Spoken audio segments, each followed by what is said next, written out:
Service റോഡുകൾ തകരുന്നു. ദേശീയപാതയിലെ പൂർത്തിയായ 6 വരിപ്പാതകൾ ഘട്ടം ഘട്ടമായി തുറക്കും. ദേശീയപാതയിലെ സർവീസ് റോഡുകൾ തകരുന്നത് ഒഴിവാക്കാൻ 6 വരിപ്പാത നിർമ്മാണം വേഗത്തിലാക്കുന്നു. പൂർത്തിയായ മുറയ്ക്ക് അതത് ഭാഗങ്ങളിൽ 6 വരിപ്പാത തുറന്നുകൊടുക്കും.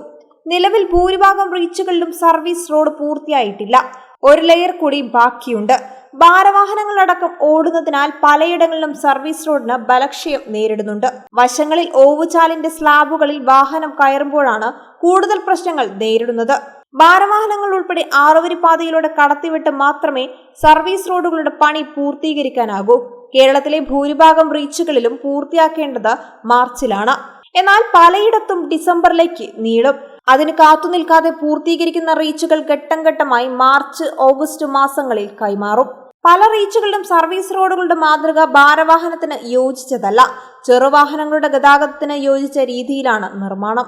6 വരിപ്പാത താൽക്കാലികമായി തുറന്നുകൊടുക്കാത്ത ഇടങ്ങളിലൂടെ ഭാരവാഹനങ്ങൾ ധാരാളം പോകുന്നുണ്ട്. അതിനാൽ ബലക്ഷയം നേരിടുന്നു. സർവീസ് റോഡ് പലയിടത്തും തകരുന്നുമുണ്ട്. ദേശീയപാതയുടെ പൂർത്തിയാക്കാൻ ബാക്കിയുള്ള 17 റീച്ചുകളിൽ തലപ്പാടി, ചെങ്കള മാത്രമാണ് ദേശീയപാത അതോറിറ്റിക്ക് കൈമാറിയത്.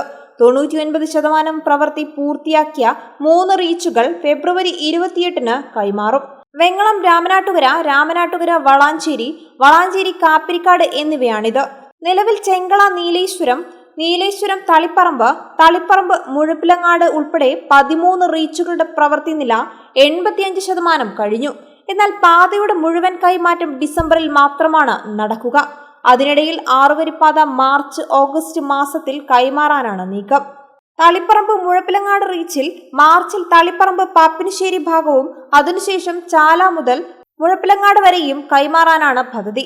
അതിനുശേഷം പാപ്പിനിശ്ശേരി, കിഴുത്തള്ളി ബൈപ്പാസ് ഭാഗം 2 സ്റ്റേജായി കൈമാറും. ഡിസംബറിൽ പൂർണ്ണമായി പൂർത്തീകരിച്ചും കൈമാറും.